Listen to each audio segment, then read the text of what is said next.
This channel does not promote any violent, harmful, or illegal activities. All content provided by this channel is meant for an educational purpose only. Top quality और consistent performance के लिए सिर्फ silver pump नाम याद रखना। আর শুরুতেই যে খবরের দিকে নজর রাখবো, আমরা সিনেমায় দেখতাম, বাস্তবে ঘটছে এমনটাই অভিযোগ। শেখ শাহজাহান সন্দেশখালীর বেতাজ বাদশা। 1 বছরেরও বেশি সময় হয়ে গেল শেখ শাহজাহান জেলবন্দি রয়েছে। যখন জেলের বাইরে ছিল শেখ শাহজাহান, তখন তার বিরুদ্ধে একের পর এক অভিযোগ উঠেছিল, জমি দখলের অভিযোগ উঠেছিল, প্রশাসনিক আধিকারিককে মারধরের অভিযোগ উঠেছিল। সেই শেখ শাহজাহান আবারও সংবাদ শিরোনামে অভিযোগ, জেলে বসেই নাকি তিনি আবার হুমকি দিচ্ছেন। হুমকি দিচ্ছেন কাদেরকে? সাধারণ মানুষ যারা তার বিরুদ্ধে অভিযোগ করেছিলেন। এমনই দাবি করেছেন জনৈক রবিন মন্ডল নামে এক ব্যক্তি। ঠিক কি দাবি করেছেন তিনি, শুনুন আগে। মফিজুল মোল্লার ফোন থেকে শেখ শাহজাহান ফোন করে, ঠিক আছে? মফিজুল মোল্লার ফোনে শেখ শাহজাহান ফোন করে এবারে মফিজুল ফোনটা আমাকে ধরিয়ে দেয়, বলে এনে কথা বলে। আমি কে বলছে? বলে কে কথা বলবে? বলে ভাই বলছে। আমি ভাই বলতে কে? শেখ শাহজাহান। বলছে হ্যাঁ। হ্যাঁ বলেন, আমি রবিন বলছি। তো বলছে বলে তোদের খুব বাড়ি উঠেছে না? আমি লিখেছেন কি হয়েছে? বলছে বলে তোরা মার্কেটের বিরুদ্ধে অনেক কমপ্লেন করছিস, আমার নামে অনেক কমপ্লেন করেছিস, তারপর উল্টোপাল্টা কথাবার্তা বলছিস, তোদের ব্যবস্থা করবো, কদিনের মধ্যে আমি যাচ্ছি, গিয়ে তোদের ব্যবস্থা করবো। আমি তুই কি ভাবছিস যে আমি কি ছাড়া পাবো না নাকি? আমি কয়েকদিনের মধ্যেই ছাড়া পাবো। যাক, তারপর গিয়ে তোদের বাড়ি ঘর লুট করবো, তোদের বাড়িতে বম ফেলবো, আর আমার মতো হাজার হাজার শেখ শাহজাহান তোদের আশেপাশে ঘুরে বেড়াচ্ছে, তোদের ব্যবস্থা করবে, ঠিক আছে? তোদের ব্যবস্থা করবে, তোরা বাড়িঘর কীভাবে থাকিস দেখবো, থাকতে পারিস কিনা, তোর বাড়িঘর সব লুট করে নেবো। হ্যাঁ ঠিক আছে, তোমার পারলে তোমার ক্ষমতা আছে, তুমি পারবে। আমাদের কিছু কিছু করার নেই, আমাদের ক্ষমতা নেই, আমরা পারবো না। এই ভেবে এই যখন বলা শুরু করলো, তখন আমি চুপচাপ হয়ে গেলাম। সৌরভ দত্ত আমাদের সঙ্গে রয়েছেন, আমাদের সহকর্মী। সৌরভ, এই রবিন মন্ডল যে অভিযোগ করলেন, অভিযোগ যদি সত্যি মারাত্মক, একজন ক্রিমিনাল, একজন অভিযুক্ত, সে জেলে বসে এইরকম বুড়ি বুড়িকির মতন হুমকি দিয়ে যাবে? এই যার ফোনে ফোন করেছিল মফিজুল মোল্লা, তার পরিচয় কি? দেখো, মফিজুল মোল্লা শাহজাহান ঘনিষ্ঠ। তার যে শেখ শাহজাহান পুরাতন সরবেরিয়ায় যে মার্কেট রয়েছে, শেখ শাহজাহান মার্কেট, সেখানে যে মাছের আড়ত রয়েছে, সেখানে শেখ শাহজাহান ঘনিষ্ঠ হিসেবে পরিচিত মফিজুল মোল্লা। যে বিষয়টা উঠে আসছে যে বিধানসভা নির্বাচন, বছর ঘুরলেই বিধানসভা নির্বাচন, সেই বিধানসভা নির্বাচনের আগে সন্দেশখালী জুড়ে আবার শাহজাহান যে রয়েছেন বহাল তবিয়তে, সেই বিষয়টা কোথাও না কোথাও প্রতিষ্ঠিত করার চেষ্টা চলছে। একটি ঘটনা নয়, একাধিক ঘটনা এরকম ঘটে চলেছে। রবিন মণ্ডলের ফোনের কথা রবিন মণ্ডল নিজে জানিয়েছেন, তাকে তিনবার ফোন করা হয়েছে, এটা তৃতীয়বার। তখন তিনি মঙ্গলবার দিন 24 ঘন্টা আগে সিজিও কমপ্লেক্সে গিয়ে বিষয়টা জানান যে তাকে এরকম অভিযোগ করা, তাকে এরকম হুমকি দেওয়া হচ্ছে। এবং পরিষ্কার যে ফোনের যে কথাটা বললেন রবিন মণ্ডল, কি বললেন যে শাহজাহান বলছে যে তোরা কি ভেবেছিস আমি ছাড়া পাবো না, আমি কয়েকদিনের মধ্যে ছাড়া পাবো। আর ঠিক 15 দিন আগে তৃণমূলেরই পঞ্চায়েত সদস্য তামিজউদ্দিন মোল্লা, বেরমজুদ 2 নম্বর পঞ্চায়েত, সেখানকার পঞ্চায়েত প্রধান হাজি সিদ্দিক মোল্লা, তার বিরুদ্ধে দুর্নীতির অভিযোগ। সেই দুর্নীতির অভিযোগে সরব হওয়ার জন্য বিডিওর উপস্থিতিতে হাজি সিদ্দিক মোল্লার বিরুদ্ধে অভিযোগ যে বিডিওর উপস্থিতিতে তিনি শাসান তামিজউদ্দিন মোল্লা এবং সেখানকার আরও পঞ্চায়েত সদস্যদের যে শাহজাহান আসছে তোদেরকে কুরুল দিয়ে কুপিয়ে মারবে, কোট আনকোট। তারপর বেরমজুদে বিক্ষোভ পর্যন্ত হয়েছিল। তো স্বয়ং বিডিও পর্যন্ত থানায় অভিযোগ জানিয়েছেন। ফলে এই সন্দেশখালী জুড়ে সেখানে কিন্তু আবার সেই শাহজাহানের নাম উঠে আসছে। প্রশ্নটা হচ্ছে যে শেখ শাহজাহানকে ধরতে রাজীব কুমার ডিজি ছুটে গিয়েছিলেন সন্দেশখালীতে, সেই শেখ শাহজাহান জেলে বসে ফোন পেয়ে যাচ্ছেন এলাকায় ত্রাস তৈরি করার জন্য। তাহলে তাকে এ রাজ্যে জেলে রেখে লাভ কি? তাহলে তাকেও কি তিহার পাঠাতে হবে? সেই দাবিও তো উঠতে পারে। ঠিক, একদমই তাই। সেই দাবি আগামীতে ওঠে কিনা অবশ্যই নজর থাকবে আমাদের। সৌরভ, সঙ্গে থাকো। আপনার বিরুদ্ধে অভিযোগ, আপনার ফোন থেকে শেখ শাহজাহান গত 15ই মার্চ ফোন করে দুপুর 2:30 নাগাদ রবিন মণ্ডল এবং তার পরিবারের সদস্যদের হুমকি দিয়েছেন। একটা কথাই শুধু বলছি যে যদি ভালো করে একটা জিনিস বুঝবেন, এই মিথ্যা অপবাদ দিলে এগুলো তো খুব খারাপ লাগে। এগুলো মিথ্যা অপবাদ কেন দিচ্ছে? আজকে ওর সঙ্গে মানে টোটাল ফোনে কোনো কথাই হয়নি, আর ও কেন এই জিনিসগুলো বলছে? আমার সঙ্গে শেখ শাহজাহানের কথা হতে যাবে কেন? তার প্রুফ আছে? ওর কাছে কোনো প্রুফ আছে দিতে পারবে? প্রুফ আছে ও দিলে ও যদি প্রুফ দিতে পারে আমি মাথা পেতে যা সাজা দেবেন মাথা পেতে নেবো। ফালতু অপবাদ দিলে এগুলো খুব খারাপ লাগে। আমার তো দুটো ফোন নাম্বার আমার তো সবসময় খোলা আছে। কল লিস্ট নিশ্চয়ই দেখলে আপনারা বুঝতে পারবেন। প্রশাসনের কাছে কমপ্লেন দিলে সেখানে কল লিস্ট দেখলে বুঝতে পারবে। তো এ তো প্রুফ হবে। মানে আমি জানি যে ও মৌখিক ছিল, কিন্তু ওকে আজ 2-3 দিন আগে মানে শেখ শাহজাহানের ওয়াইফ ওকে ছেড়ে দিয়েছে। ও চুরি করেছে নাকি আড়তে, কিছু টাকার হিসাব দিতে পারিনি, তাই ওকে ছেড়ে দিয়েছে। সেইটাই হচ্ছে ওর ক্ষোভ।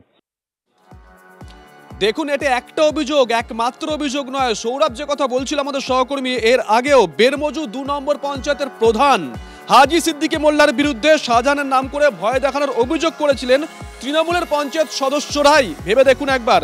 শুধু তাই নয়, বেরমজু জুড়ে তৃণমূলের পতাকা হাতে মিছিলও করা হয়েছিল। হাজি সিদ্দিক মোল্লার বিরুদ্ধে আমরা একটা দুর্নীতির তথ্য তুলে ধরি এবং সেগুলো প্রমাণ সাপেক্ষে আমরা প্রমাণ দিয়ে অফিসারের সামনে, ডিপিআরডিও ম্যাডামের সামনে আমরা তুলে ধরি। এর পরিপ্রেক্ষিতে হাজি সিদ্দিক মোল্লা বলেন যে কয়েকদিনের মধ্যে শেখ শাহজাহান আসছে, তোদের টুকরো টুকরো করে ফেলবো, তোদের ব্যবস্থা করে ছেড়ে দেবো, এবং যাতে তোরা সুস্থভাবে না চলতে পারিস, এবং রুখে ওঠেন আমাদের জুতো দিয়ে মারার জন্য। প্রত্যেকটা মেম্বার আমরা আতঙ্কিত। এই অবস্থায় আমরা পঞ্চায়েতে আর তো যেতে পারবো না, যাতে অবিলম্বে ওকে গ্রেফতার করা হয়। সেই জন্য আইনের দ্বারস্থ হয়ে আমরা জানাচ্ছি, মেম্বাররা জানাচ্ছি যেন যাতে অবিলম্বে ওনাকে অ্যারেস্ট করা হয়। এদিকে বিধানসভায় বলতে বাধা, তার নামে নালিশ জানাতে তিনি শুভেন্দু অধিকারী তিনি স্পিকারের যে বিধানসভা কেন্দ্র রয়েছে সেখানেই তিনি বক্তব্য রাখতে চলেছেন এবং সেখানে তিনি সভা করতে চলেছেন, মিছিল করতে চলেছেন। তবে তার আগে এই মুহূর্তে আমরা সরাসরি নজর রাখবো বিধানসভার বাইরে এই মুহূর্তে বক্তব্য রাখছেন শুভেন্দু অধিকারী। অন্য রাজ্যে না সরালে হবে না। আর আজকে বিজেপি বিধায়ক দল অ্যাডজর্নমেন্ট মোশন এনেছিল ওবিসির নামে রাজ্যে যেভাবে চাকরি বন্ধ করে দেওয়া হয়েছে এবং ওবিসি তালিকা বাতিল বলে কাল রাজ্য সরকারের উকিল মাননীয় কপিল সিব্বাল হাইকোর্টে বলেছেন আমরা রিসার্ভে করব। রিসার্ভে অলরেডি 10 তারিখ থেকে ওরা করছে। আমাদের কাছে ডকুমেন্ট সব আছে, আমরা ক্লোজ নজর রেখেছি। তাই বর্তমান ওবিসি তালিকার যে জট তোষণের রাজনীতিতে মমতা ব্যানার্জি করেছেন তার খেসারত দিতে হচ্ছে পশ্চিমবাংলার 2 কোটি শিক্ষিত বেকার যুবক যুবতীকে। তার প্রতিবাদ বিজেপি আজকে করেছে।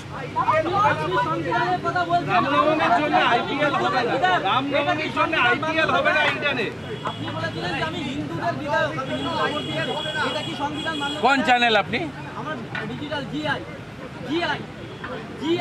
ভারতবর্ষের 3টে নাম, ভারত, ইন্ডিয়া, হিন্দুস্তান। ভারত, ইন্ডিয়া, হিন্দুস্তান, আমরা সবাই হিন্দুস্তানি। আমরা সবাই আপনাদের জি24 ঘন্টাকে নমস্কার। আমি প্রথম দিন থেকে বলেছি ভবানীপুরে মমতা ব্যানার্জিকে হারাবো। আর বিজেপির প্রার্থী সিলেকশন কোনো ইন্ডিভিজুয়াল করে না।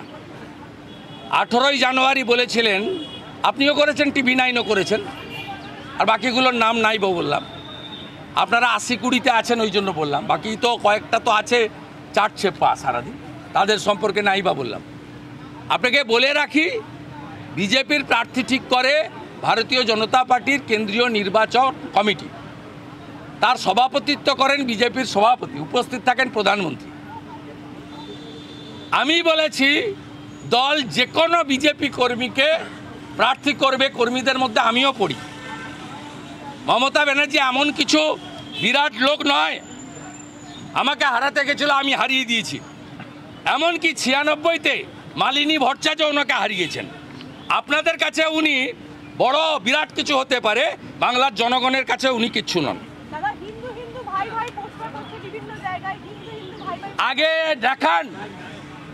আগে দেখান সোনিয়া উইলিয়ামসের নাম, সুনিতা উইলিয়ামসের নাম বদল করে, তার সারনেম বদল করে সুনিতা চাওলা করে দিয়েছে। এটা দেখান। বাঙালি হিসেবে আজকে লজ্জিত আমরা। মুখ্যমন্ত্রী ক্ষমা চান।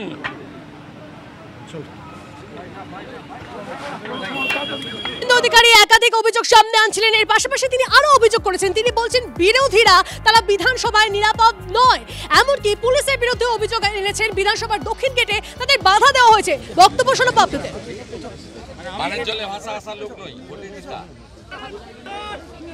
এরা অ্যাসেম্বলি সাউথ গেট যা অপোজিশনের এমএলএ এলওপি অপোজিশন এমএলএদের জন্য পারমিসেবল তাকে ব্লক করছে।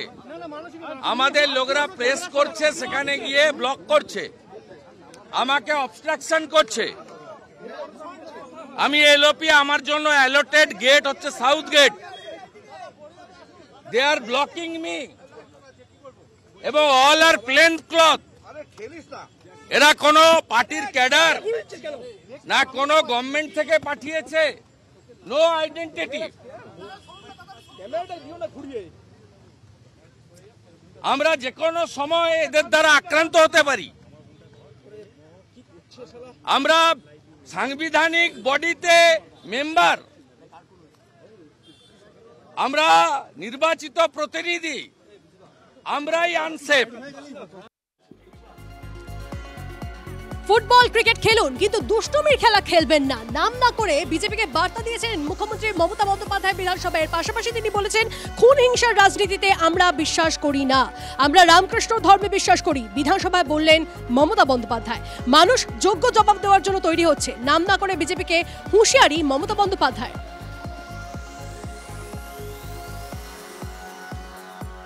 তবে সরাসরি এই মুহূর্তে আমাদের বারুইপুরের দিকে নজর রাখতেই হচ্ছে, কারণ এই একটু আগে আপনাদেরকে বলছিলাম যে শুভেন্দু অধিকারী তিনি সেখানে, এই যে তাকে বলতে দেওয়া হয়নি বিধানসভায়, তার নালিশ জানিয়ে তিনি সেখানে একটা মিছিল করবেন, তার পাশাপাশি বক্তব্যও রাখবেন। কিন্তু শুধুমাত্র তাই নয়, তার পাশাপাশি তৃণমূলের তাদেরও পাল্টা সভা রয়েছে সেখানে। কি ছবি সেখানকার জানবো, আমাদের প্রতিনিধি সায়ন্ত আমাদের সঙ্গে রয়েছেন গ্রাউন্ড জিরো থেকে। সায়ন্ত,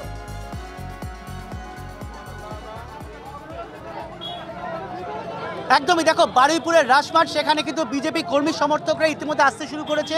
আমি ক্যামেরাপার্সন সূর্যন্তকে বলবো সেই ছবি দেখানোর জন্য। মূলত বিধানসভায় যেভাবে বিরোধীদের বাধা দেওয়া এবং বিরোধী দলনেতা শুভেন্দু অধিকারীকে বক্তব্য রাখতে বাধা দেওয়া, তারই প্রতিবাদে আজ এই বারুইপুর পশ্চিম বিধানসভায় এই মিছিল এবং পরবর্তীকালে সমাবেশ করতে চলেছেন বিরোধী দলনেতা শুভেন্দু অধিকারী। এবং মূলত যেটা দেখা যাচ্ছে, বারুইপুর পশ্চিম যার বিধায়ক খোদ বিধানসভা স্পিকার বিমান বন্দ্যোপাধ্যায়, স্বাভাবিকভাবেই বারুইপুরের মাটিতে এটা অত্যন্ত গুরুত্বপূর্ণ মিছিল হতে চলেছে। দেখো আগামী বছর বিধানসভা নির্বাচন, তার আগে বারুইপুর পশ্চিমে যেভাবে বিজেপি কর্মী সমর্থকরা বিরোধী দলনেতার ডাকে ভিড় করেছে, তা কিন্তু তৃণমূলের কাছেও যথেষ্ট অস্বস্তি বলে মনে করছে রাজনৈতিক মহল। যদিও তৃণমূলের তরফে কিন্তু গতকাল রাত থেকেই এলাকা জুড়ে তৃণমূলের পতাকা লাগানো হয়েছে। বিজেপি কর্মী সমর্থকদের অভিযোগ যে বিজেপির পতাকা ফেস্টুন বিভিন্ন জায়গায় ছিঁড়ে ফেলে দেওয়া হয়েছে। স্বাভাবিকভাবেই তিনি রাজনৈতিক মহল মনে করছে, যদি কোনো রকম অস্বস্তি পরিস্থিতি না থাকতো তাহলে এভাবে ছিঁড়বে কেন এভাবে পতাকা খুলে ফেলা হবে। সব মিলিয়ে বিজেপি কর্মী সমর্থকরা যথেষ্ট উচ্ছ্বসিত। আমি সরাসরি যারা এখানে উপস্থিত তাদের সঙ্গে চলে যাবো। আজকে বিরোধী দলনেতা শুভেন্দু অধিকারী আপনাদের এই মাটি থেকে মিছিল শুরু করবেন, বিধানসভার বিধায়ক এই স্পিকার এখানকার বিধায়ক কতটা গুরুত্বপূর্ণ এখানে যে আজকের পশ্চিমবঙ্গের বিরোধী দলনেতা এবং বিজেপির এই মুহূর্তে যে তৃণমূলের চোখের ঘুম কেড়ে নিয়েছে যে মাননীয় শুভেন্দু অধিকারী, আজকের এই যে সভা বারুইপুর রাজমাঠে থেকে আমরা এসপি অফিস, এটা হচ্ছে 2026 সালের খুব গুরুত্বপূর্ণ সভা আজকের, এবং সেই সভা বানচাল করার জন্য তৃণমূল কংগ্রেস অহেতুক দেখো রাস্তায় সেখানে একটু কিছু দূরে সেখানে তৃণমূল কংগ্রেস সেখানে সভা করছে, ফ্ল্যাগ টাইমিয়েছে। তাহলে এখানে প্রশাসনকে বলবো যে আজকের একই দিনে আজকে শুভেন্দুদা আসছে, সেই দিনকে আজকের এই সভাটা করার কেন অনুমতি দেওয়া হলো? কি অশান্তি হবার আশঙ্কা করছে? অশান্তি করার জন্য তৃণমূল কংগ্রেস অবশ্যই কোন দিকে যায়, কোন দিকে গোটা জল গড়ায়, অবশ্যই আমাদের সেদিকে নজর থাকবে। অনেক ধন্যবাদ তোমার সায়ন্ত। একেবারে বারুইপুরে শুভেন্দু অধিকারীর মিছিল রয়েছে, তিনি সেদিকে বারুইপুরের উদ্দেশ্যে রওনা হচ্ছেন, সেদিকে আমাদের নজর থাকবে। পাশাপাশি ফুরফুরা শরীফ, সেদিকের কি খবর? ফুরফুরা শরীফে কি ঠাকুরনগরের মডেল তৈরি করতে চাইছে তৃণমূল? কারণ তহা সিদ্দিকের বিরুদ্ধে তৃণমূলের তুরুপের তাস কি এবার কাসেম সিদ্দিকী? এক সময়ের মমতা বিরোধী কাসেমই এখন মমতার মঞ্চে। ফুরফুরা শরীফে মুখ্যমন্ত্রীর দেওয়া ইফতারে হাজির ছিলেন কাসেম, হাজির ছিলেন পার্ক সার্কাসের ইফতারেও। যে এক সময় নবান্নের সবাইকে চোর বলেছিল, সে এখন মমতার কাছের লোক। আক্রমণ শানিয়েছেন খোদ তহা সিদ্দিকী। বড় রাজনৈতিক ষড়যন্ত্র চলছে। পীর সাহেবের ঘরে জন্ম নিয়েছে, হ্যাঁ, সে চরমুলিয়ার পরে যে ববি হাকিমকে কাপের করতো, সেই ববি হাকিমের পায়ের তলায় এসে যে বসলো, এটাই তো আমার দেখে আমাদের ভালো লাগলো। আমার কাছে এত লোক বসে আছে, সব আমার কাছের লোক, সে আমার শত্রু হতে পারে তো? যে মানুষটা বলেছিল কাসিম সিদ্দিকী ওই নবান্ন যত আছে সব চোর চোর চোর চোর হাঁপিয়ে যাচ্ছে, আজকে সে চোরগুলো তার কাছে ভালো হয়ে গেল কিসের জন্য আমি জানি না। আমায় বলেছিল মুখে দাদা হুজুর আর অন্তরে দিদু হুজুর, তার পাশে বসে আছে, আমার আনন্দ লাগছে, আরো আমার কষ্ট খুব আনন্দ লাগছে। ও ঢুকে মানে মুখ্যমন্ত্রীকে বলছে আপনারা ইফতার পার্টি করে আমাকে ডাকতে পারেন না। এই যে যেচে আর মানে ডেকে ভালোবাসা আর এসে ভালোবাসা, একজনকে ডেকে নিয়ে বুকে তোলা আর একজন দৌড়ে এসে আমার বুকে উঠবে, দুটো তফাৎ আছে। আমি বুঝতে পারছি বড় চক্রান্ত চলছে রাজনীতির নেতাদের, এই ফুরফুরা শরীরকে নিয়ে একটা মানে বড় মা মতুয়াদের মতো করার। ও হতে দেবো না, এটা যদি কোনো রাজনীতিবিদ যারা মনে করে ফুরফুরা শরীফকে বড় মা বানাবো মতুয়া বানাবো, এদের মধ্যে এরকম অত সহজ নাই। আমরা সব নীতির উপর চলি, আছি থাকবো। তিনি বলে গেছেন, কাশেম ভাই তুমি আমার খুব কাছের এবং তোমাদের পুরো পরিবারকে আমি ভালোবাসি। ফুরফুরা শরীফের দোয়া আমার মাথায় আছে বলে আল্লাহ পাক আমাকে এত দূরে পৌঁছেছে। ফুরফুরা শরীফের কোনো সমস্যা নেই, সমস্যা একটা ব্যক্তি ছিল যিনি বেশি চিল্লাচ্ছেন, মানে উনি সবসময় কালো চশমা পরে থাকে তো ঠিক দেখতে পাই না। যে ফুরফুরা শরীফের ড্যামেজ সে তো সবসময় চেষ্টা করবে আমি সেই জায়গায় যাই, তো সেখানে কে পাত্তা দেয়নি কে পাত্তা দিয়েছে সেটা আপনারাই জানেন, আমি কি বলবো। যদিও মতুয়াদের অন্যতম সংঘাধিপতি কেন্দ্রীয় মন্ত্রী শান্তনু ঠাকুর, তার দাবি যে ধর্মীয় স্থানের রাজনীতি না থাকলে উন্নতি হবে না। রাজধর্ম ছাড়া কখনো তো আগে বাড়তে পারে। এখন একটা ধর্মীয় স্থানে সেখানে রাজনীতিটা কেমন হওয়া উচিত সেটা প্রশ্নের, কিন্তু কেউ যদি বলে রাজনীতি হতে দেব না, রাজনীতি করতে দেব না, তাহলে তাদের কোনোদিনও বিকাশও ঘটবে না। প্রচার ঠাকুর বলে গেছেন, আর সেই নীতিকে সামনে রেখে আমরা রাজনীতি করি। রাজনীতির মধ্যে লড়াই ঝামেলাগুলো থাকে, তাই বলে এই নয় যে সেটা কোনো একটা নেগেটিভ মিনিংয়ে গিয়ে দাঁড়াবে। পজিটিভ মিনিংয়ে রাজনীতি করলে সব ঠিক আছে।